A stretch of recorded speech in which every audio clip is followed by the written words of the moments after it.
අයිබෝන් අදත් ඔබ පෙරවදනත් සමඟ මගේ අතේ තියෙනව පොතක් සාමාන්‍ය පොත්වලට වඩා ප්‍රමාණයෙන් පුංචි පොතක් වටිනාකමෙන් පුංචි පොතක් නෙමෙයි. ඒ කියන්නේ මිලෙන් අඩුද වැඩිද කියන එක නෙමෙයි. මේක ඇතුලේ තියෙන අන්තර්ගතයේ වටිනාකම අතින් ගත්තම පොඩි නෑ. හැබැයි ප්‍රමාණයෙන් පොඩි. මේ පොත නුඹ නොයේ නම් කියන්නේ. පසුවදන්නේ තියෙනවා මෙහෙම. තනිකමේ කියන්නේ ශීරපතයක පෙමක්. එක පුංචි තරුවකට දෙන එකේ මගේ හැරෙන දැනත් මග බලන රැය හුඟක් දිගේ නුඹ නොයේ නම් කියන්නේ සෞම්‍ය සඳුරන් ලියනගේ. අද පෙරවදනට අපි කැඳවා ගත්තේ ඔහු ඒ තමයි සෞම්‍ය සඳුරන් ලියනගේ. සෞම්‍ය අයිබෝන්.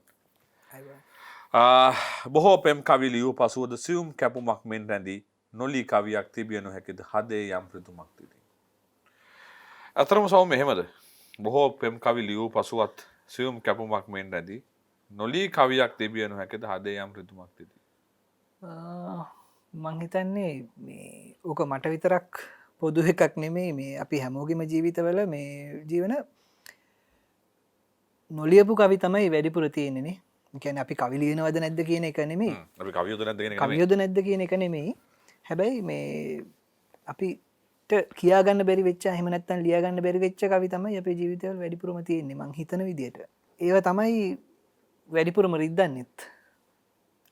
ඒ කියන්නේ සෞම්‍ය මේ දැන් කවි කියන්නේ රිද්දන જાතියක්ද නැත්නම් කවි කියන්නේ රිදුම් පිරිමදින જાතියක්ද නැත්නම් කවි ලියන රිදුණු මිනිසුද මොකද්ද මේ කවි රිදුමයි අතර තියෙන සම්බන්ධය මොකද්ද කවිය රිදුමයි අතර සම්බන්ධයක් තියෙනවද ඇත්තටම තියෙනවා ජීවන හැබැයි මේ මං හිතන්නේ ඕකට දෙන්න වෙන්නේ සාපේක්ෂ උත්තරයක් මොකද මට ඕක දැනෙන විදිහටම සමහර විට ඔයාලට දැනෙන්නේ නැති වෙන්න පුළුවන් ඒක වෙන විදිහකට දැනෙන්න පුළුවන් ඔයාලට මේ රිදුම සහ කවිය අතර තියෙන සම්බන්ධය මේ එක එක තැන්වලදී වෙනස් වෙනවා සමහර වෙලාවට මේ අපි ලියන්නෙම රිදුමක් එක්ක ඒක දරා ගන්න බැරි වෙච්ච තැනක සමහර විට අපි මේ අපි අතින් එහෙම ලියවෙන්න පුළුවන් එහෙම රිදෙන තැන් එතකොට ඒ කවිය කියවද්දී තුන්වෙනි පාර්ශවයක් අපි දන්නේවත් නැති කෙනෙක් මේ ඒක කියවද්දී රිදෙන තැන ඒ කියන්නේ ඒක තමන්ගේ ජීවිතයට අදාළ කරගෙන මේ තමන් රිද්ද ගන්න විදිය ඒ වගේ රිදුම කියන එක කවියත් එක්ක මේ හැම තැනකම තියෙන එකක් මට හිතෙන විදියට මේ එක තැනක විතරක් කියලා කොටු කරන්න පුළුවන් එකක් නෙමෙයි මං හිතන්නේ එහෙම සම්බන්ධයක් තියෙනවා දරුණු විදියට සෞම්‍යගේ මේ අපි සෞම්‍යව අඳුරගෙන තියෙන්නේ අපි නෙමෙයි අතරම බොහෝ දෙනෙක් සෞම්‍යව හිතාගෙන ඉන්නේ කවියෙක් විතරක් කියලා. හැබැයි මම පුද්ගලිකව සෞම්‍ය කවියෙක් විතරක් කියනවට වඩා සෞම්‍ය නවකතාකරුවෙක් සෞම්‍ය සාහිත්‍යවේදී සෞම්‍යගේ නවකතා පොතත් බොහොම ලෝටස් මිනිස්සු අතර පාඨකයන් අතර ප්‍රචලිත වෙච්ච පොතක් එක අවුරුද්දක බුක් ෆෙයාර් බොහොම බහුලව අලෙවි වෙන පොතක් මේ ඔය ලෝටස් කියන නවකතා පොත. එතකොට ඒත් එක්කම සෞම්‍ය සඳරුවන් අපි අඳුනගන්නේ 60 වත්තේ මත් කලේ නා. දැන් මේ නුඹ නොවේ නම් කියන්න පොතේ තියෙන 5 වන මුද්‍රණය කියලා ගහලා.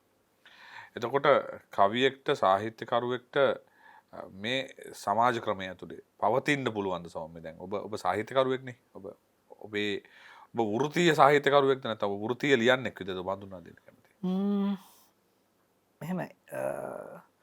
ඕකේ තියෙනවා එක එක විදියට තේරුම් ගන්න පුළුවන් දේවල් ටිකක් තියෙනවා ජීවනය. කියන්නේ මේක මේ මාතෘකා අපි සෑහෙන්න කතා කරලා තියෙන දේවල් පෞද්ගලිකව වෙයි මම මුණ ගැහිච්ච වෙලාවල් වලදී පවා මේ සාහිත්‍ය වැඩත් එක්ක මේ තමුන්ට ජීවත් වෙන්න පුළුවන් ඒ වටපිටාව හදාගන්න පුළුවන්ද ලියලා සරලවම කිව්වොත්. සෞම්‍ය දැනට සෞම්‍ය වෙන වෘත්තියක දෙන්නේ නෑ මේ වෙනකොට මේ ලිවීම සහ කවර නිර්මාණය තමයි පොත්වලට අදාළ කටයුතු තමයි කරන්නේ. පොත්වලට අදාළ කටයුතුම තමයි මේ සිද්ධ වෙන්නේ. ඔතන මේ වෙන්නේ ජීවන ඒ කියන්නේ එක පැත්තකින් අපි බැලුවොත් මේ වෙනකොට අපි ජීවත් වෙන්නේ මේ සාහිත්‍ය නෙමෙයි මොනවා කරත් ටිකක් ජීවත් වෙන්න අමාරු වටපිටාවකනේ. ඒ කියන්නේ දැන් කොහොමත් පහුගිය අවුරුද්දක දෙකක ඉඳලා කොහොමත් ඒක වෙනස් වෙලා ඒක වෙනම කතාවක්. ඊට කලින් ඉඳලා උනා මේ අර සාහිත්‍ය නෙමෙයි සාමාන්‍යයෙන් වෙන රැකියාවක නිරත වුණත් හරි අමාරු වටපිටාවක තමයි අපි ජීවත් වෙන්නේ. ඒ කියන්නේ හැම පැත්තෙම ආර්ථික පැත්තෙන් ගත්තත් මේ කියන්නේ සල්ලි වලින් හැදෙන දුප්පත්කම විතරක් නෙමෙයි අපේ තව දුප්පත්කම් ගොඩාක් එක්කනේ අපි ජීවත් වෙන්නේ.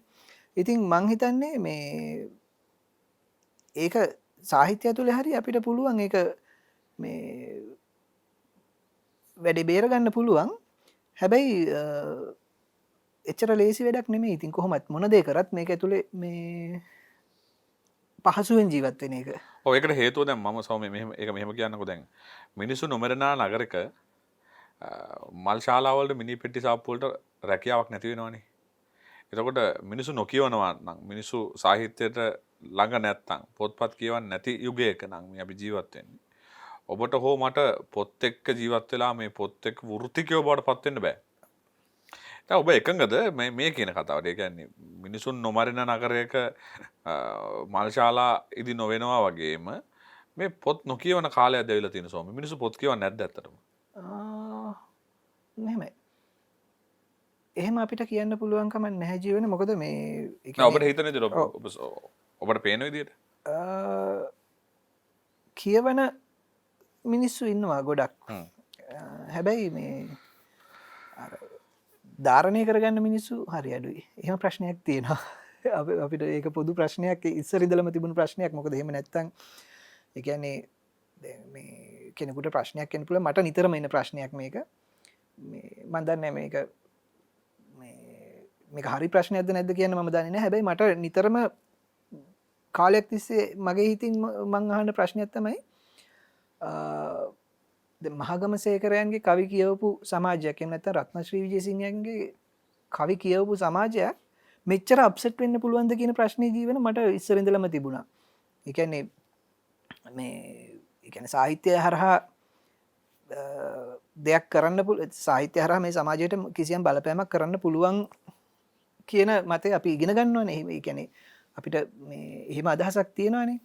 හැබැයි මේ කාලයක් තිස්සේ ඒ අයගේ සාහිත්‍යය ඇසුරු කරමින් ගොඩනැගිච්ච සමාජයක් ඇතුලේ මෙච්චර අවුල් සහගත දේවල් සිද්ධ වෙන්න පුළුවන්ද? මෙච්චර මේ බුද්ධිමත් නැති ඔව් මෙච්චර ඛේදවාචකයන් සිද්ධ වෙන්න පුළුවන්ද කියන ප්‍රශ්නේ මට මුලින් ඉඳලම තිබුණා. ඔන්න ඕකත් එක්ක තමයි මට ඔයාගේ ප්‍රශ්නට උත්තරයක් දෙන්න වෙන්නේ. කියන්නේ මිනිස්සු කියවන සමාජයක්ද මේ තියෙන්නේ කියලා.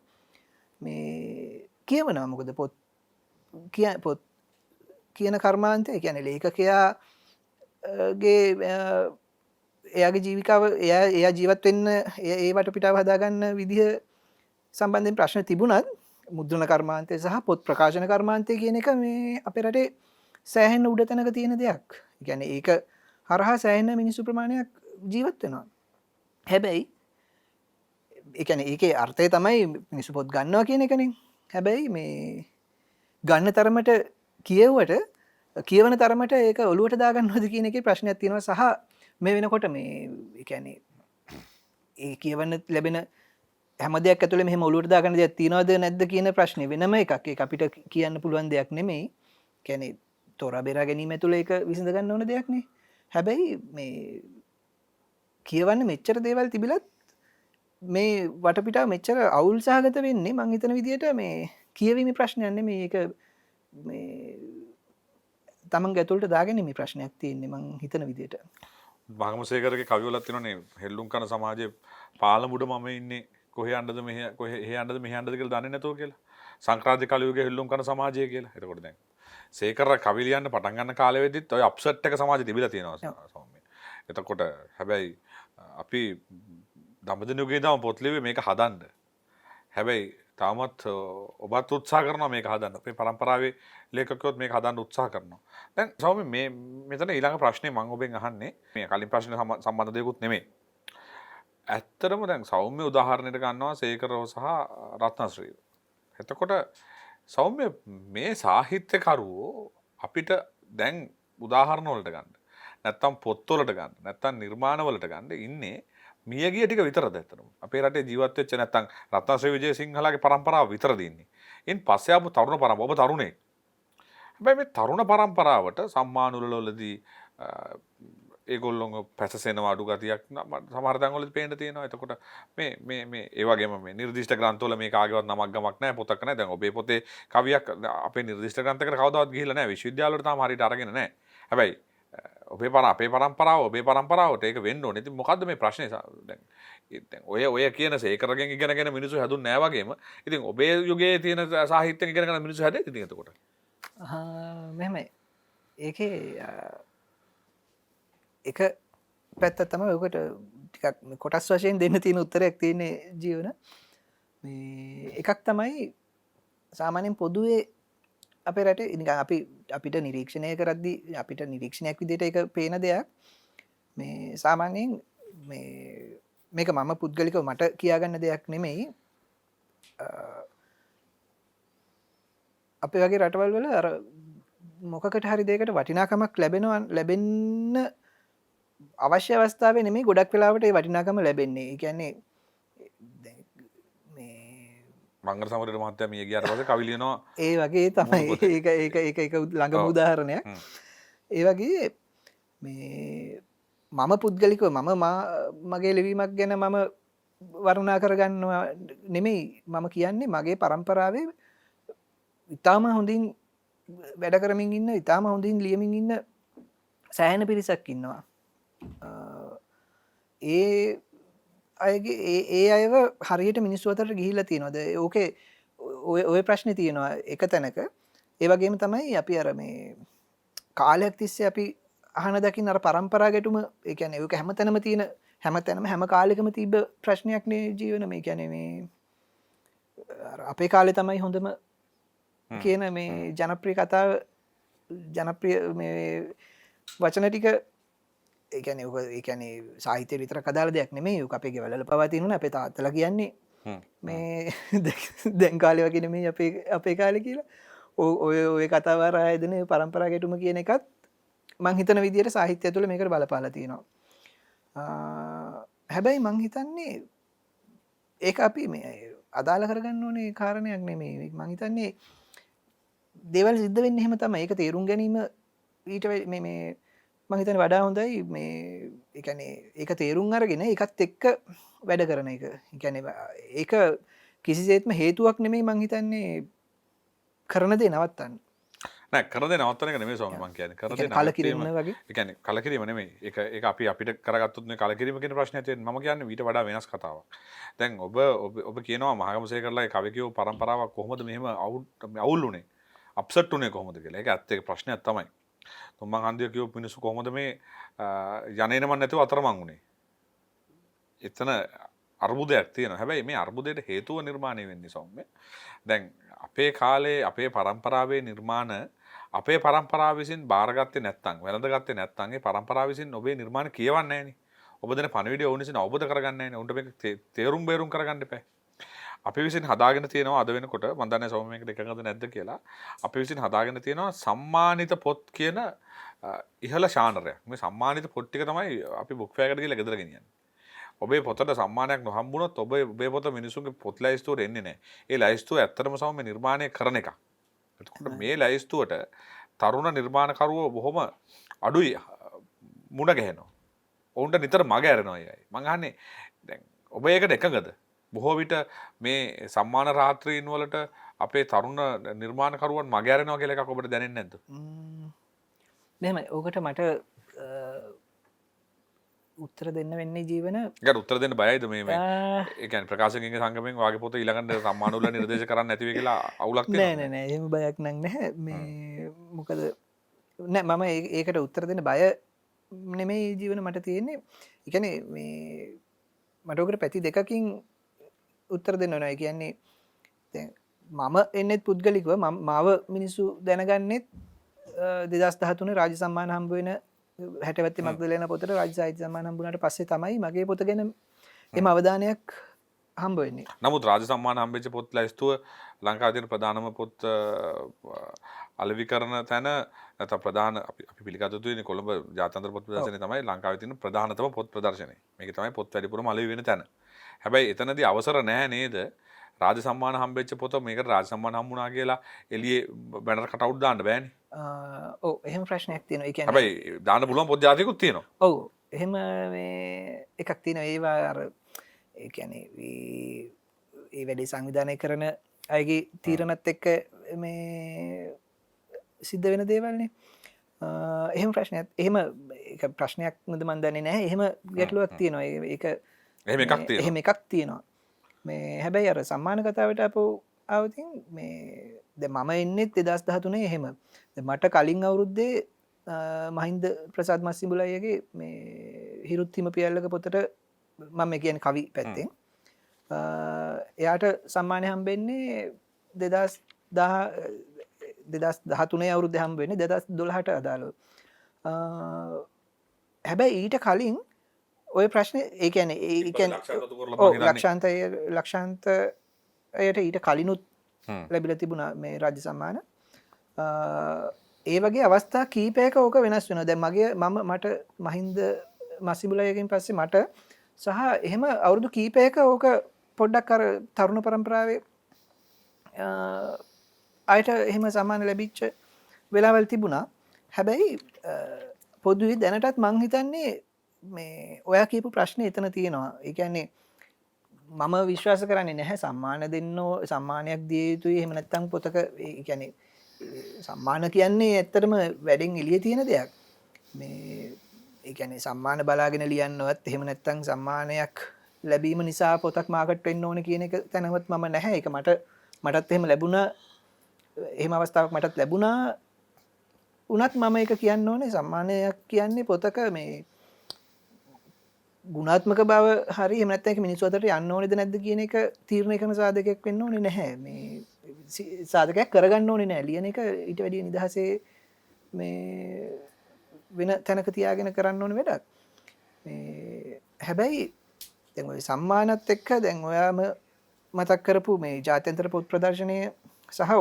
එතනනේ කියන්නේ මේ ප්‍රධානම තැනක් වෙන්නේ මේ කියවන කතාව ඔව් දැන් ඒකත් එක්ක හැදිච්ච අර මං අර මුලිනුත් කිව්වේ මේ පොත් ප්‍රකාශනය සම්බන්ධයෙන් ඒ කර්මාන්තය ඒ පැවැත්මට තියෙන ප්‍රධානම මේ උදව්වක් වෙන්නේ ඔය පොත් ප්‍රදර්ශනයනේ සහ ඒකත් එක්ක බැඳිච්ච අනිත් සම්මාන උළෙලවල් ඒ ඔය ටිකනේ මේ ඒක ඇතුලේ සහ අවුරුද්දකට එන්නේ පොඩි ප්‍රමාණයක් නෙමෙයි පොත් එලි දකින්නේ ඉතින් එතකොට අර පොත්වල අවධානයට ලක් වෙනවද නැද්ද කියන එක ප්‍රශ්නයක් තියෙනවා මේ හැබැයි මම හිතනවා සම්මාන කියන එක එච්චර මේ අදාළ කරගත යුතු නෑ ලියන වැඩේදී කියවන වැඩේදී පොත් මිලදී ගන්න වැඩේදී ඒක තමයි කියවද්දිත් අපි බලන ගොඩක් දෙනෙක් අපි දන්නවා මේ අපි බලන අයගෙන් වැඩි පිරිසක් පාඨකයෝනේ ලේඛකයෝ නෙමෙයි ලේඛකයෝ ඉන්නේ කීප දෙනෙක් ලංකාවේ එකක් තමත් මේ ලක්ෂ ගණක් ඉන්නේ ලේඛකයෝ නෙමෙයි පාඨකයෝ මොකද්ද මේ ගැන කියන්න තියෙන්නේ මට කියන්න තියෙන්නේ සම්මානයක් හම්බ වුණාද නැද්ද කියන එක පොතක් කියවද්දි හේතුවක් කරගන්න ඕනේ නැහැ ඇත්තටම ඒ කියන්නේ මේ එහෙම වුණොත් අපිට මේ ජීවන මග හැරෙන දේවල් වැඩි ඒ කියන්නේ දැන් උදාහරණයක් විදියට මේ අපි ගමුකෝ මෙතන ළඟම ඉන්න කෙනා නිසා මම ඔයාව උදාහරණයක් ගන්නම්කෝ. ඔයා ලියපු වර්ජින් කියන නවකතාව මම දන්න තරමින් ඒක කොහෙටවත් නිර්දේශ වුණේ එහෙම නැහැ. හැබැයි ඒක පොත මුද්‍රණය වෙන්නත් කලින් කියවපු කෙනෙක් විදියට මම දන්නවා මේ ඒ පොතේ අන්තර්ගතයේ මේ සමාජය ඇතුලේ මේ වෙලාවේ කොච්චර වැදගත්ද ඒ වගේ මේ පොතක් මේ වෙලාවේ මේ සමාජය ඇතුලේ ජනගත වෙන එක කොච්චර වැදගත්ද කියන එක ගැන ඒක පොත කියවපු කෙනෙක් විදිහට මට ඒක කියවන මුල් අවස්ථාවෙම දැනුණා. හැබැයි ඔයා හිතන්න මට එහෙම පුරුද්දක් තිබුණා නම් ඒ කියන්නේ මම සම්මාන ගන්න පොත් ටික විතරක් පොත් ප්‍රදර්ශනින් අරන් එන කෙනෙක් වුණා නම් මේ මට ඒක මග ඇරෙනවානේ. මම ළඟම උදාහරණ නිසා ඔයාව ගත්තේ. ඒ එකක් විතරයි. ඒ එහෙම මග හැරෙන පොත් ප්‍රමාණය සෑහෙන්න වැඩි සහ සම්මානයක් ගත්ත පමණින්ම මං හිතන්නේ නැහැ ඒක කියවිය ඒ කියන්නේ ඒක මේ කියවන්න හේතුවක් කරගන්න ඕන කියලා. ඊට වැඩිය දේවල් තියෙනවා කියවීම ඇතුලේ මේ ඒ කියන්නේ අර වගේ නිර්ණායක ඇතුලේ මේ දේවල් තීරණය කරනවා කියන්නේ අපි හිතන පාර හරි පටු වෙනවා. ඔව් අපි අද කතා කරමින් ඉන්නේ සෞම්‍ය සඳරුවන් එක්ක. සෞම්‍ය සඳරුවන් ලියන ගේත් එක්ක.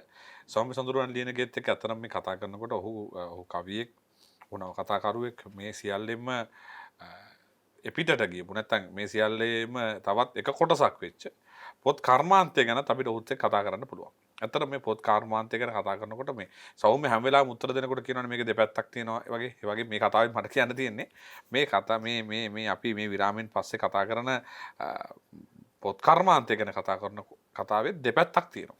ඒ දෙපැත්ත තමයි එකක් තමයි මේ කර්මාන්තය කියන්නේ මොකක්ද කියන එක ඔබ හඳුනා ගන්න ඕනේ. මොකද මේ පොත ඔබේ අතර එනකොට මේ පොත වෙනුවෙන් ශිල්පීන් කී දෙනෙක් වෙහෙසෙනවද? මේ පොත කී දෙනෙක්ගේ අතට ගිහිල්ලාද කී දෙනෙක් මේ වෙනුවෙන් වැඩ කරලා තියෙනවද කියන එක. සහ ඊළඟට අපිව බලන ඔබට පොතක් කරන්න අවශ්‍යයි නේ. ඔබ ඇත්තටම ලියන කෙනෙක්ගේ තියෙන හීනයක් තමයි පොතක් එලි දක්වන එක. ඒක හරියට වහින්න කලින් අහස වගේ ඔබේ හිතේ පිරලා තියෙනවා බලාපොරොත්තු. ඒ බලාපොරොත්තු තමයි මහ පොළොවට වැස්සක් වෙලා එන්නේ. පොතක් බවට පත් වෙන්නේ කවදා හරි දවසක. ඒ පොත් තමයි මහ වැහි වගේ මේ බිම අස්වද්දන්නේ. ඒ නිසා තව පොත් මේ බිමට ඕනේ.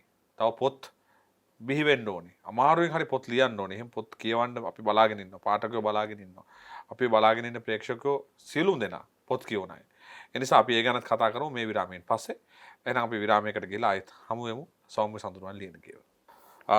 විරාමයෙන් පස්සේ අපි ආයෙත් පෙරවදන සමග සෞම්‍ය සඳුරුවන් ලියන කිය තමයි අපිත් එක්ක කතා බහට එකතු වෙන අද දවසේදී. සෞම්‍යත් එක්ක අපි කතා කරමින් හිටිය සාහිත්‍ය බොහෝ කාරණා ගැන මේ සම්මාන රාත්‍රීන් ගැන සහ ජාත්‍යන්තර පොත් ප්‍රදර්ශනය ගැන අපි කතා කරපු සමහර කාරණා වලින් කාගෙও හිත රිදුනා නම් අපිට සමා වෙන්න. අපි එහෙම හිත රිදවන අදහසකින් කිව්වා නෙමෙයි. ජාත්‍යන්තර පොත් ප්‍රදර්ශනය කියන එක හරි වැදගත්. රඹුටන් වාරෙට අර ඔක්කොම රඹුටන් හොයාගෙන යනවා වගේ පොත් වාරයක් අපිට නිර්මාණය කළේ මේ ජාත්‍යන්තර පොත් ප්‍රදර්ශනය. හැබැයි ඒක ඇතුලේ ප්‍රශ්න තියෙන බව අපිට නිතර කතා කරන්න සිද්ධ වෙනවා සම්මාන උල්වල් ගැන පවා. ඉතින් සෞම්‍ය අපි දැන් මේ පොදුවේ අපි කතා කරන සාමාන්‍ය කාරණාවෙන් අපි හාට ගිහිල්ලා මේ පොතක් අපි අතට පත් වෙනකොට විවිධ කඩයින් පහු කරනවා. ඒ අතර ලංකාවේ දැන් මේ වෙනකොට නිර්මාණය වෙලා තියෙන්නේ තාම හොඳ ප්‍රවණතාවක් තමයි. ඒක මගේ අදහස තමයි මේ හොඳ කියන වචනේ පිටකවර කලාවක් නිර්මාණය වෙලා තියෙනවා. ඔබත් පොත් පිටකවර කලාවේ අද ඉදිරියෙන් ඉන්න කෙනෙක් ලංකාවේ. මොලසෙන විරත්න වගේ අයත් එක්ක. එතකොට මේ පිටකවර කලාව කියන්නේ මොකද්ද සෞම්‍ය? පිටකවරයක් නිර්මාණය කිරීම කියලා කියන්නේ අතර මොකද්ද? මෙහෙමයි. ජීවන එකදී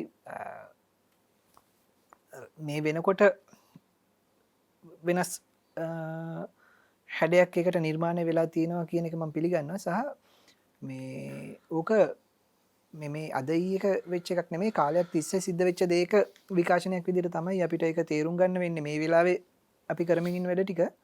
මොකද මේ මහගමසේකරයන්ගේ චිත්‍ර පොත් කවරවලට පාවිච්චි වෙච්ච විදිය ගැන එම අපිට අමතක කරන්න බෑ. මොකද ඒක මේ ඒ කවරවලින් තමයි මේ වෙනකොට මේ අපි ඉන්න තැනට මේක ඇවිල්ලා තියෙන්නේ. මහගමසේකරන් අර හෙට ඉරක් පායයි කියන එකේ පොතේ කවරේ නිර්මාණය කරන්නේ මේ එක දවසක් කාලින්දේ පොඩි කයියක් ගහ ඉන්නවා. එතන ඉන්නවා මහගමසේකර ඔය හෙන්රිටි බෙම්මුල්ල වගේ හිතවතුන් ගිය දෙනෙක් එහෙම ඉන්නකොට මේ අතේ තිබිච්ච කවකටුවකින් එක කුරුමිනියෙක් කරදර කරනවා. එතන කරදර කරනකොට සේකර මහත්තයා නෙමෙයි වෙන කෙනෙක්.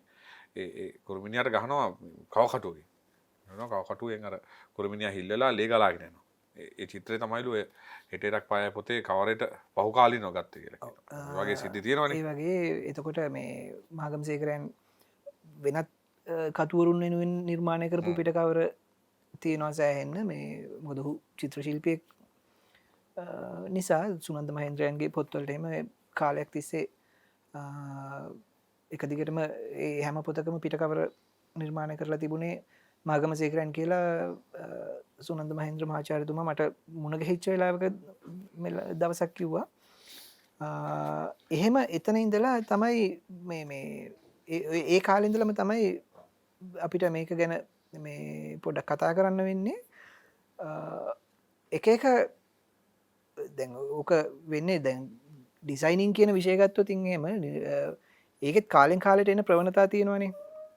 ඔය ප්‍රවණතා වලින් මිදෙන්න බෑ පොත් කවර කලාවට. ඒක වෙනම එකක් විදිහට අපිට අපි අඳුරගත්තත් ඒ කාලවකවානුව වල තියෙන සමාජ දේශපාලනික කාරණා කලාවට බලපාන විදියක් තියෙනවානේ.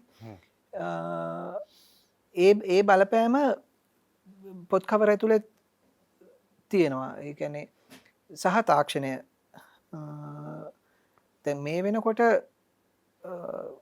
පොත් කවර කලාව ඇතුළේ දැන් අපි මේ මොහොතේ අපි අත්දැකීමින් ඉන්න දේවල් වල මං හිතන විදිහට ප්‍රධානම වෙනස ප්‍රධානම හැරවුම වෙන්නේ අපේ දිනිඳු සිරිවර්ධන සහෝදරයා දිනිඳුගේ කවර වල කවර හරහා එයා කරපු වෙනස්කම් ටිකත් එක්ක මං හිතන්නේ පොඩි ඒක මේ ටර්නින් පොයින්ට් එකක් විදියට හඳුන්වන එක මං හිතන්නේ නිවැරදි.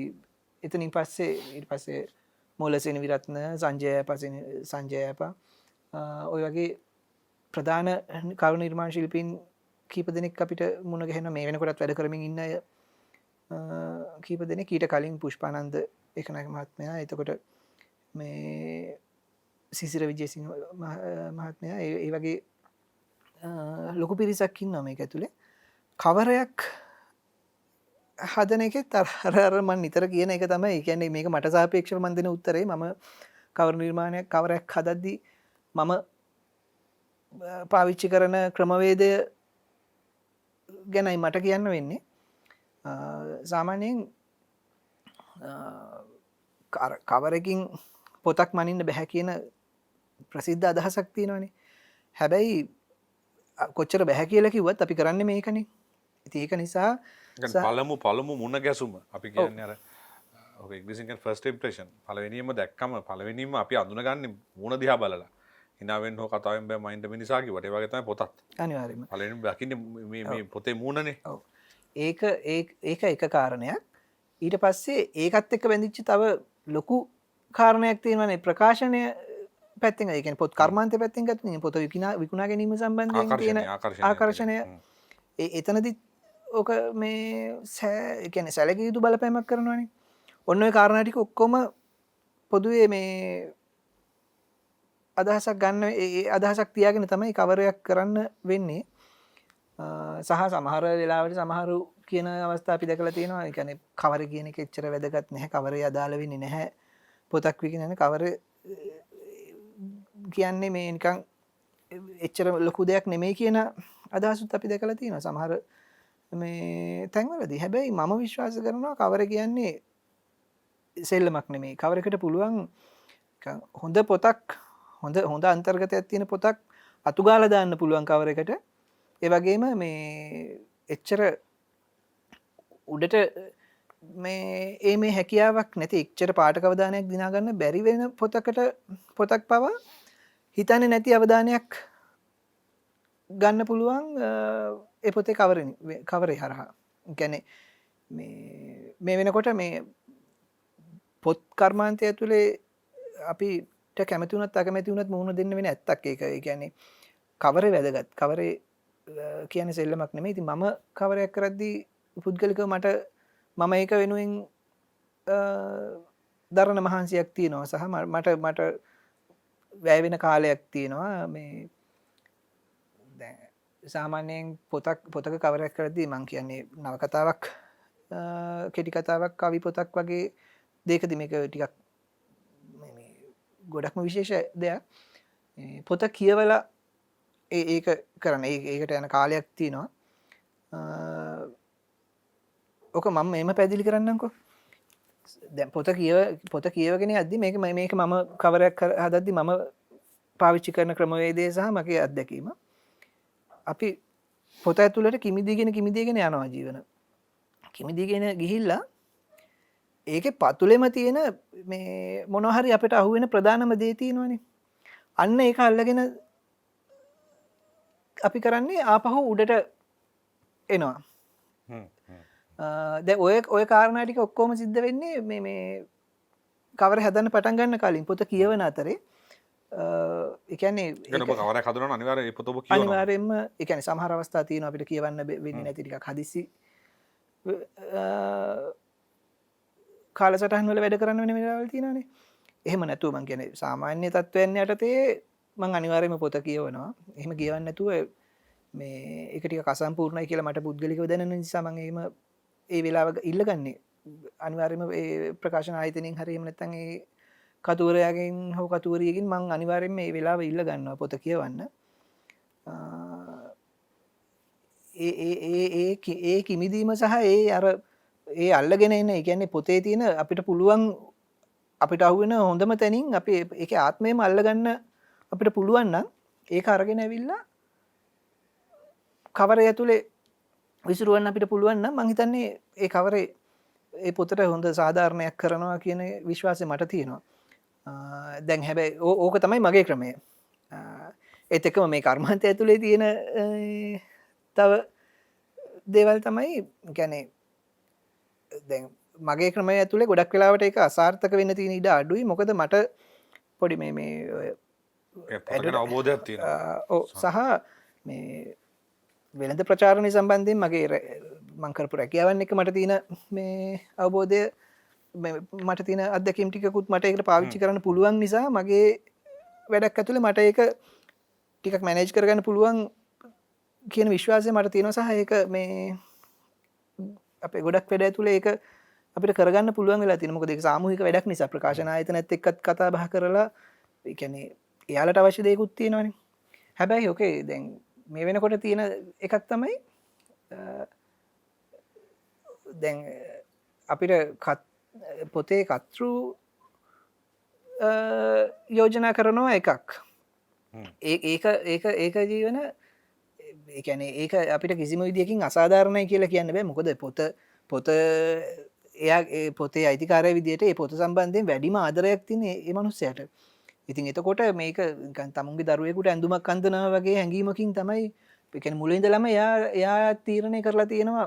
එයා හිතලා ඒ කවරේ යටින් දාන්නේ ඔහුගේ නම මිසක් ඔබේ නම නෙවෙයිනේ.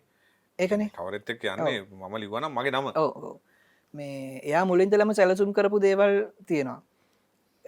ඒ අදහස් ටිකත් අපිට එනවා. ඒ කියන්නේ මට මෙන්න මෙහෙම එකක් තමයි මම බලාපොරොත්තු වෙන්නේ කියන එකත් එනවා. එතකොට පොත ප්‍රකාශන ආයතනයක් කරා යනවා නම් ප්‍රකාශන ආයතනයේ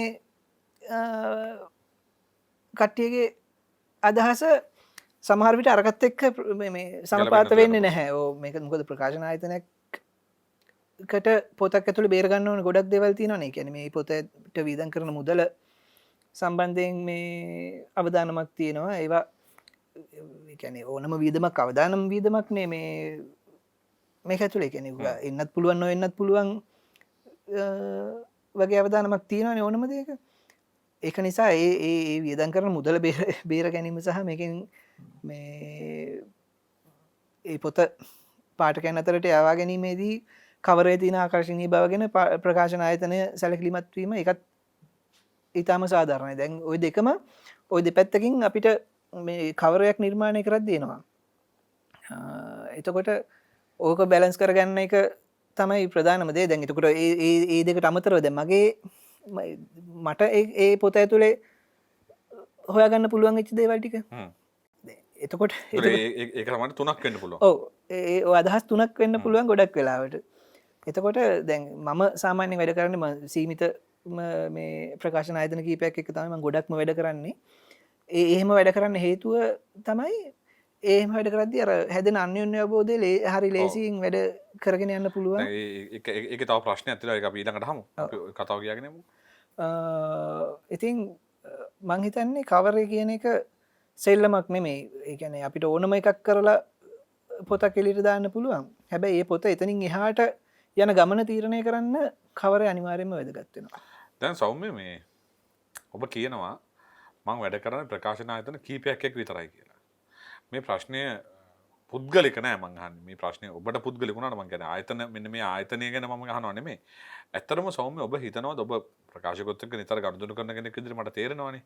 එතකොට ඔබ හිතනවාද අද වෙනකොට මේ පොත් කර්මාන්තයේදී ප්‍රකාශකයාගේ භූමිකාව යම්කිසි ගැටලුකාරී තැනකට ඇවිල්ලා තියෙන්නේ නැත්නම් ඒ කියන්නේ පොදුවේ ගත්තම ප්‍රකාශකයාගෙන් ඉතාම වැදගත් කෙනෙක් මේ කාර්යභාරයට.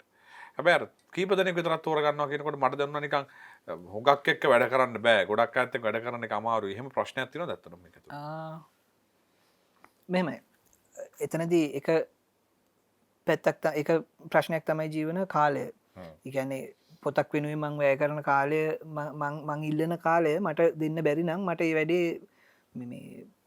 ඒ වැඩේ ඇතුලේ මං කම්ෆර්ටබල් නැහැ. මට මේ හරි අමාරුයි ටයිට් ෂෙඩියුල් එකක මේ ඒ වැඩේ කරන්න උනහම මන් දන්නවා හොඳටම මගේ සාධාරණ ඒකට වෙන්නේ නැහැ කියලා. මොකද කෙනෙක් මාව තෝරගන්නවා නම් තමන්ගේ පොතට කවරයක් කරන්න දැන් ඔයා ඔයාගේ පොතකට මගේ කවරයක් ඕන කියලා කියනවා නම් ඔයාට එකට හේතුවක් තියෙනවා මංගේ හේතුවට සාධාරණයක් කරන්න ඕනේ මේ ඒකම එහෙම කරන්න බැරි නම් මම මේ හොඳම දේ තමයි මගේ වැඩේ බාර නොගෙන ඉන්න එක ගැන මට ඒ වෙලාව දෙන්න බැරිනම් තැන් ගොඩක් වෙලාවට ප්‍රකාශන ආයතන වල කාලසටහන් අපේ කාලසටහන් වලට වැඩිය ටිකක් තද බදයි එතකොට ව්‍යාපාරික ගතියට වැඩි බර ඔව් ව්‍යාපාරික පැත්ත මොක දෙක පැත්තකින් ඒක අසාධාරණයක් නැහැ ගොල්ලු විදන් කරන තමයි මේක ව්‍යාපාරික කාර්යභාරය කරන ප්‍රකාශ කරන්නේ කර්මාන්තයක් විදිහට මේක නඩත්තු කරද්දී මේ ඔහුගේ මේ ප්‍රකාශන ආයතනයේ භූමිකාව නේ ප්‍රධානම කොටසක් ඉටු කරන්නේ ඒක නිසා අපිට ඒකේ කිසියම් සාධාරණයක් තියෙනවා හැබැයි ඒක ටිකක් අර සීමාව ඉක්මවා යන්න ගියාට පස්සේ වැඩ කරන්න පොඩි අපහසු තත්ත්වයන් එනවා එතකොට කරන්න තියෙන හොඳම දේ තමයි අර පොතට අසාධාරණයක් නොකර මගේ වැඩේ නොගෙන ඉන්න එක සහ මට පහසු තැන් කීපයක් තියෙනවා ඒ තැන් කීපයක වැඩ කිරීම තැන් කීපයක් කියලා මං කියන්නේ ආයතන කීපයක් කියන එක නෙමෙයි මට පහසු විධි කීපයක් තියෙනවා ඒ විධි කීපයට එකඟ වෙන ආයත් එක්ක වැඩ කිරීම මං හිතන්නේ මට මේ හොඳයි ඒ කියන්නේ මේ හොඳයි කියලා කියන්නේ ඒ කියන්නේ මම පහසුවෙන් වැඩ කරනවා එතකොට ඒක ඇඟට හොඳයි ඇඟට හොඳයි ඇඟටත් හොඳයි හිතටත් හොඳයි මේ මොකද මේ දැන් පහුගිය කාලේ එක දිගටම මේ පොත් කවර එක හිටපු කෙනෙක් විදිහට මම මේක කියන්නේ මේ කියන්නේ සමහර තැන්වලදී අපිට අපි එකඟ නැති දේවල් කරන්න වෙනවා ඒ කියන්නේ සමහර ප්‍රකාශන ආයතනයක මේ ආයතනකින් ඉල්ලන දේවල් ඒ කියන්නේ අර මම මුලින් කියපු කාරණේට යටත් ඒ කියන්නේ ඒකේ සාධාරණයක් තියෙනවා එහෙම නැහැ කියලා මම කියන්නේ නැහැ හැබැයි මේ සමහර වෙලාවල් වලදී ඒ ඉල්ලන දේවල් මේ කරන්න පුළුවන් දේවල් නෙමෙයි ජීවන. ඉතින් එතකොට මේ කරන්න පුළුවන් දේවල් කරන තැනක ඉන්න එක මං හිතන්නේ හොඳයි. ඒක පොත් කවර වල විතරක් නෙමෙයි මේ ඕනම තැනකදී මං හිතන්නේ ඒක පොදුයි. කොයි දෙයකට හොඳයි. එතකොට සෞම්‍ය මේ දැන් මම දන්නවා ඔබ මේ සහෘද ප්‍රකාශන ආයතනයත් එක්ක මම පුද්ගලිකව දන්න කාරණාව මේක. දැන් ඔබ පොතකට අදාළ ලිවීමෙන් පිට තියෙන අනිත් රාජකාරී ටික කරලා දෙන තැන. ඒ කියන්නේ මිනිස්සෙක් පොතක් ගහගන්න පොතක් මුද්‍රණය කරගන්න ඔබට අවශ්‍යයි. මට ඕනේ පොතක් ගහගන්න මම කතාව ලියලා තියෙන්නේ. අතින් ලියලා තියෙන්නේ. දැන් මේක අතින් ලියපු පිටපත විතරයි මං ගාව තියෙන්නේ. දැන් පිටපත සහ මුද්‍රණය නැත්නම් ප්‍රකාශකයා කියන එක අතර අපි හිතන්නේ පොතක් අතින් ලියලා දුන්නාට පස්සේ ප්‍රකාශකයා මේක පොත ගහනවා. හැබැයි ඔබේ ආයතනයේ වෙන වැඩ ටිකක් වෙනවා. ඒ කියන්නේ පොත අතින් ලියලා දෙන එක පස්සේ ඒ කියන්නේ ප්‍රකාශකත් නොවන වැඩ ටිකක් වෙනවා නේද ඔබ ගාව. අපි මේ ටික පොඩ්ඩක් පැහැදිලි කරමු. මොකද අපි බලාගෙන ඉන්න අයට බොහෝ විට මේ පොතක් ලියන්න ආසාවක් තියෙන කෙනෙක් පොතක් ලියන මේකේ ක්‍රමවේද හොයන අය ඕන තරම් ඉන්නවා. ඇත්තට මොනවද මේ වැඩ ටික පොතක් ලිව්වට පස්සේ අතින් ලිව්වට පස්සේ මොකද්ද කරන්න ඕනේ දේවල් ටික? මෙහෙමයි.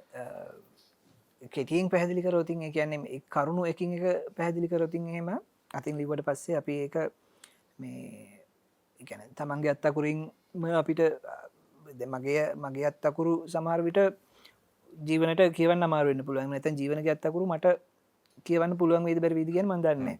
එතකොට ඒක පළවෙනිම දේ තමයි මේ පොත මේ ටයිප් සිටින් වැඩවලට බාර දෙන්න ඕනේ. ඊට පස්සේ සෝදුපත් කියවීම කියලා අපි කියන්නේ ප්‍රූෆ් රීඩින් කියලා කියන්නේ. ප්‍රූෆ් රීඩින් වලට යවන්න ඕනේ. ඊට පස්සේ පිටු සැකසුම් කියලා මම මේ කියන හැම තැනකම මේ වෙනම වැඩක් ඒක. කියන්නේ වෙනම වෘත්තීය කොටසක් තියෙන තැන් මම මේ කියන්නේ. ටයිප් සෙටින් වැඩේ ඊට පස්සේ ප්‍රූෆ් රීඩින් වලට යනවා. එතකොට පිටු සැලසුම ලේඅවුට් ඩිසයිනින් කියලා අපි කියන්නේ. ඒක එතකොට පොත කවරයක්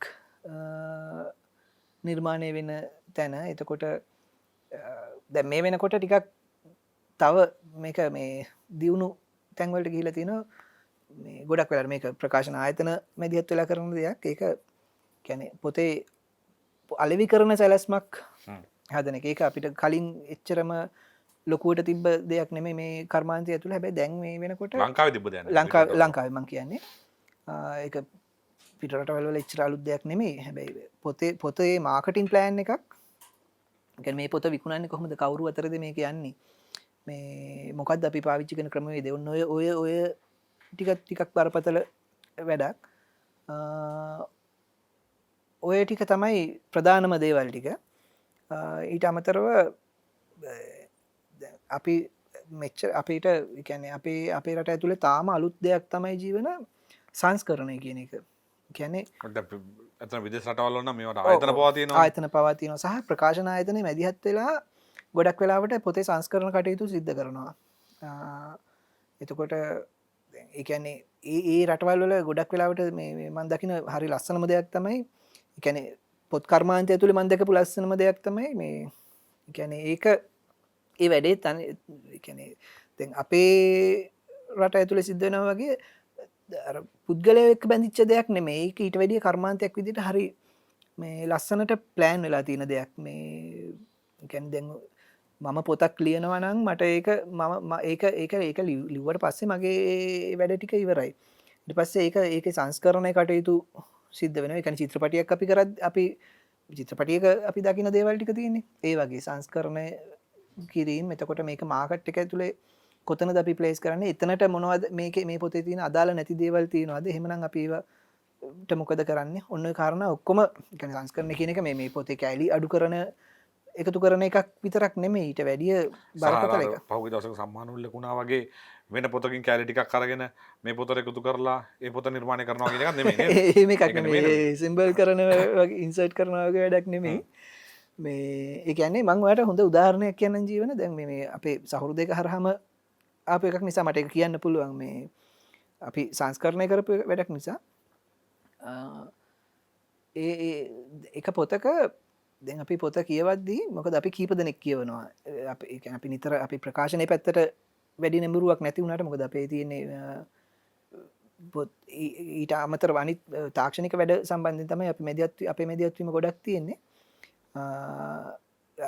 කලාතුරකින් කරන ප්‍රකාශනයක් වෙලාවකදී අපි ඒ පොත කියවද්දී කතුවරයට පවා නොදැනී ඒක ඇවිල්ලා තිබුණා මේ දේශපාලන අදහස් ටිකක් මම ඒක වැරද්දක් කියනවා නෙමෙයි හැබැයි ඒ සමහර අදහස් ඒ විදිහටම ආවොතින් එහෙම ඒ විදිහටම මුද්‍රණය වුණා නම් එහෙම මේ පොතට එක පිරිසක් කැමති නොවෙන්න ඉඩ තියෙනවා. ඒ කියන්නේ මම මේක පොඩි උදාහරණයක් කිව්වේ. දැන් ඔතනදී අපිට සිද්ධ වුණා ඒ කතෘ එක ඒ කතුවරයා එක කතා කරලා ඒක මැද තැනකට එන්නේ. ඒ කියන්නේ මේ මොකද දැන් මේ වෙනකොට අපි එළි පොත් කියවන සමාජය තුලේ මේ තියෙන දේවල් මේ මිනිස්සුන්ගේ සිතුම් පැතුම් මේ දේවල් ගැන හිතන්නේ නැතුව අපි මේ පොත එළියට දැම්මනම් එහෙම මේ කෙනෙක් කැමති වෙන්න පුළුවන් කෙනෙක් අකමැති වෙන්න පුළුවන්. දැන් අර ඒක ලියපු ලේඛකයා එයාගේ පළවෙනි පොත එයා ඒක නිදහසේ ලියලා තිබුණා. ඒ කියන්නේ එයාට හිතන දේ එයා ලියලා තිබුණා. හැබැයි මේක පොතක් විදියට එළි දකින්නවා කියන්නේ ඊට වැඩිය බර වැඩක්. ඒ කියන්නේ එතනින් එහාට ඒක ඉතිහාසයට එකතු වෙනවානේ. එතකොට අපිට ඒකත් එක්ක සෙල්ලම් කරන්න බෑ. සෙල්ලම් කරන එක සුදුසු නෑ. ඉතින් ඒක නිසා සංස්කරණය කියන එක ජීවන මං හිතන්නේ මේ අපිට ඒ කියන්නේ අපේ රට ඇතුලේ තව ගොඩක් ව්‍යාප්ත වෙන්න ඕන දෙයක් සහ ගොඩක් අයගේ මේ අර ටිකක් අර මම දැකලා තියෙන දෙයක් තමයි ඒ කියන්නේ මම ලියන දෙයක් මම කැමති නෑ වෙන කවුරු හරි වෙනස් කූරු ගන්නවට එහෙම අදහසක් තියෙන හැබැයි කර්මාන්තයක් විදිහට මේක පවතින නම් අනිවාර්යෙන්ම මම හිතන්නේ සංස්කරණය කියන එක මීට වැඩිය ප්‍රචලිත වෙන්න ඕනේ මීට වැඩිය සංස්කරණය වීම සිද්ධ වෙන්න ඕනේ. අපි අවසානයේ භාගයට ඇවිල්ලා තියෙන කතා බහේ හැබැයි ඊටාම ඉක්මනට අපි මේ සියල්ලම අවසානයේ අපි කියමු සෞම්‍ය සඳරුවන් කියන්නේ කවුද? ඔබ ඉපදෙන්නේ කොහෙද? ඔබේ ජීවිතය ගත වෙන්නේ කොහෙද මුල් කාලේ? දැන් ඔබ ඉන්නේ කොළඹද කොහෙද? මොකක්ද විස්තරය ඔබේ? මම ඉපදෙන්නේ කොළඹම තමයි. කොළඹ කිව්වර මේ රත්මලාන තමයි මගේ උපන්ගම වෙන්නේ. සහ මගේ ජීවිතේ මම වැඩි කාලයක් ජීවත් වුණේ රත්මලානේ. මේ මගේ තාත්තා හැම දෙන්නම රජ සේවකයෝ ඒ දෙන්න ගේ නිල නිවාසවල තමයි අපි පුංචි කාලේ මායි නංගි දෙන්න හැදෙන්නේ රත්මලානේ වාරි මාර්ග නිවාසවල. අම්මයි තාත්තයි දෙන්නම මහවැලි සහ වාරි මාර්ග දෙපාර්තමේන්තුවේ ඔය ආයතන දෙකේ තමයි වැඩ කරේ. ඉස්කෝලේ යන්නේ මොරටුව වේල්ස් කුමාර විද්‍යාලයට තමයි පාසල් අධ්‍යාපනයට යන්නේ. ඒ කියන්නේ සාහිත්‍ය කලාව උතුරා ගලපු තැනක් තමයි වේල්ස් කුමාර කියන්නේ. විශේෂයෙන්ම මේ නාට්‍ය පැත්තෙන් ගත්තොත් එහෙම මේ ඕක තමයි මගේ ප්‍රධානම මේ කියන්න තියෙන දේවල් ටික අධ්‍යාපනයෙන් පස්සේ මම ගොඩක්ම නැඹුරුවෙන ගැන ඒ කාලෙදලම චිත්‍ර සම්බන්ධම ගෙන මගේ අම්මගේ පැත්තේ මට පොඩි පවුල් පසුබිමේ තියෙන සහයක් තිබුණා චිත්‍ර කලාව සම්බන්ධයෙන් සම සහ වේල්ස් කුමරෙත් මේ චිත්‍ර සම්බන්ධව ප්‍රසිද්ධ ගුරුවරයෙක්කින්නවා සහ හිටියා තිස්සගුණාර්ධන ගුරුතුමා තිස්ස ජීවිතය සම්පූර්ණ කාලම තුමා ගත කර චිත්‍රකාමර චිත්‍රකාමරම තමයි මේ අපි දන්න කාලෙඳලම අපිට කලින් අය දන්න කාලින්දලම තිස්සස සහය චිත්‍රකාමරය කියන්න එකක් මේ දෙකක් නෙමේ ඉතින් තිස්සස හිටපු ඉස්කෝලේ ඉගෙන ගන්න ලැබීම කියන්නේ මංහිතන්නේ මේ මම වගේ කෙනෙකුට සහන වාසනාවක් එක ඒ ඇසුර ලැබීම එතකොට ඊට පස්සේ ජීවන රූපාහිනි සහ සිනමාව කියන දේ තමයි මගේ එතනින් හට මං ඉගෙන ගත්ත විෂයන් මේ උනේ කැනතිනින් හට වැඩිදුර අධ්‍යාපනය කරන්නේ රූපායිනය සහ ටෙලිවිෂන් ඇන් ෆිල්ම් කියන විෂයන් දෙක රූපාහිනි සංස්කරණය පැත්තේ තමයි මගේ පලවෙනි මගේ මුල් රස්සාාව වෙන්නේ ඒක තුළේ ගැන වැඩසරන් නිෂ්පාදනයට සහ සංස්කරණට ඔය දෙක තමයි ලංකාවේ ප්‍රධාන ටෙලිවිෂන් රූපාහිනි ආයතන කීපයක එහෙම වැඩ කරලා තියෙනවා ඊට පස්සේ තමයි ලියන්න පටන් ගන්නේ ලියන්න කොහොමද පටන් ගත්තේ නිකම් මේ ලියන්න පටන් අරගන්නවා කියන එකට හේතුවක් තියෙනවනේ ලියන්න පටන් අරගන්නේ ඔබ නිකම්ම හිතලා ලියන්නත් පුළුවන් හැබැයි ඔබට කොහේ හරි තැනක මුලක් තියෙනවනේ පැලවෙන්න හේතුවක්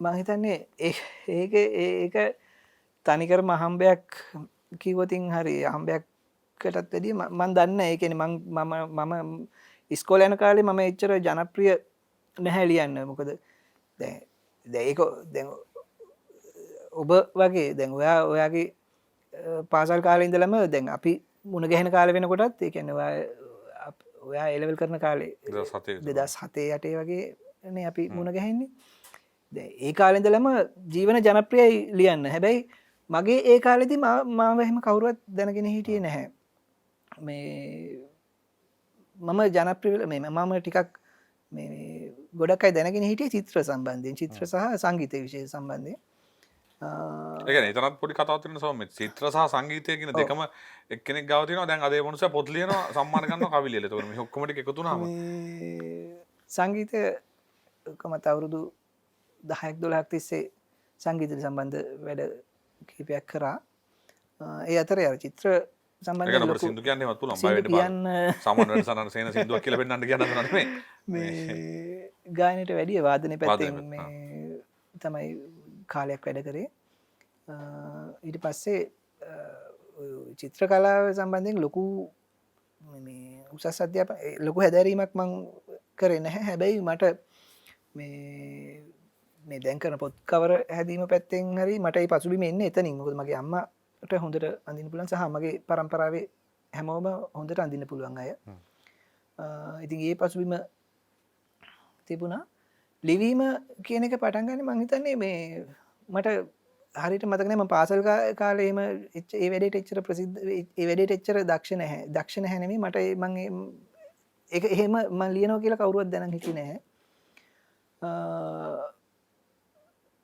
ලිවීම ඇතුළේ ටිකක් මං වැඩ කරන්න පටන් ගන්නේ මගේ හොඳම යාළුවෙක් තමයි මේ ඉන්දික ගුණවර්ධන දැන් ඉන්දික නැහැ ජීවතුන් අතර නැති විශිෂ්ට සාහිත්‍යකරුවෙක් විශිෂ්ට පරිවර්තකයෙක් සහ කවියෙක් ඔබ සිහිපත් කරමු මේ මොහොතේ ඔහු අපිට අමතක වෙලා නැහැ මේ මැදිරි වලට ඔවුන් නැති හිස් තැන් තාම තියෙනවා හැබැයි ඔවුන් එන්න හිටියා මේ තැන් වල ඉඳ ගන්න හැබැයි අවාසනාවකට අපි මේ බිමට එන්න කලින් ඔවුන් සමුගෙන ගිහිල්ලා ඉවරයි ඉතින් ඉන්දික තමයි මගේ ලිවීම් පිටිපස්සේ ගොඩක් හිටියේ මුල් කාලේ ඒ කියන්නේ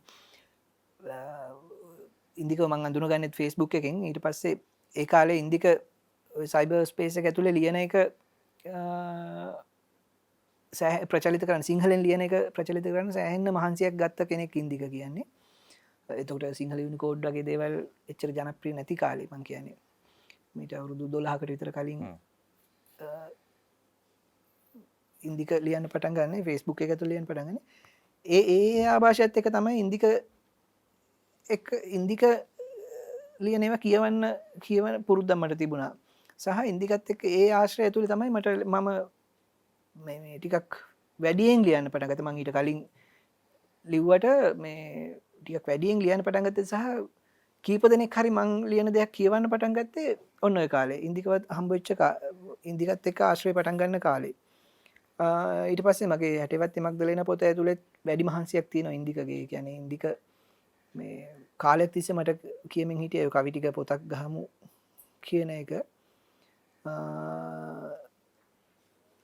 ඕක තමයි මං හිතන්නේ ආරම්භය කියන්නේ නිශ්චිතව එහෙම එක තැනක් කියන්න පුළුවන් දෙයක් නෙමෙයි ජීවනයක හොඳයි අපි අද දවසේ කතා කරේ පෙරවදනෙන් සෞම්‍ය සඳරුවන් ලියන ගීත් එක්ක බොහෝ දේවල් අපි කතා කරා කතා කරන තව බොහෝ දේවල් තියෙනවා ඒ වුණාට හෝරාවක් කියලා කියන්නේ හුඟක් දිග දෙයක් නෙමෙයි ජීවිතේ හුඟක් දිග වුණාට අපි නිකන් ඉන්න වෙලාවට නම් පැයක් ගත වෙන්න ගොඩක් වෙලා යනවා හැබැයි මෙහෙම කතා බහක් කරනකොට පැයක් ගත වෙන්න එච්චර වෙලා යන්නේ නැහැ ඒ නිසා හෝරාවක නිමාවට ඇවිල්ලා අද දවසේත් මගේ අතේ තියෙන නුඹ නොයේ නම් කියන්න කාව්‍ය සංග්‍රහය සෞම්‍ය සඳරුවන්ගේ පස්වෙනි මුද්‍රණය මේක මේ පොතේ සෞම්‍ය වඩාත් ප්‍රසිද්ධ හැටේවත්ති මත්ගලේන පොතත් එක්ක ඒ වගේම සෞම්‍යගේ නව කතාව තමයි ලෝටස් එහෙම පොත් ගොඩක් සෞම්‍යගේ තියෙනවා සෞම්‍ය ගාව අතරම හැටේවත්ති මත්ගලේන සහ ලෝටස් විතරයි සහ මේ පොත සෞම්‍යගේ පොත් නිර්මාණය සෞම්‍යගේ ඒ පොත්වලට අමතරව සෞම්‍ය විසින් දායක වුණු පොත් ඒ කියන්නේ පොතේ මුල තැනක නම නැතත් ඇතුළු තැනක නම තියෙන පොත් ඕන තරම් තියෙනවා ඉතින් ඒ නිසා ඔබට සෞම්‍ය කියන්නේ සාහිත්‍යයේ ඉතාම වැදගත් චරිතයක්. එහෙනම් සෞම්‍ය බොහොම ස්තුතියි අද දවසේ අපිත් එක්ක මේ විදිහට කතා බහට එකතු වුණාට. අදත් සූදානම් වෙන්නේ පෙරවදන නිමා කරලා පසුවදන ලියන්න. මේ පසුවදනෙන් පස්සේ ඔබේ ජීවිතේට ඔබට මට අදත් හැමදාම වගේ දෙන්න තියෙන පාඩම තමයි. කියන්න තියෙන දේ තමයි, ඉල්ලන්න තියෙන දේ තමයි. ගෙදර ඉන්න වෙලාවට විවේකයක් හම්බුනොත් පොතක් හොයාගෙන කියවන්න. අපත යන්නේ කවදාවත්.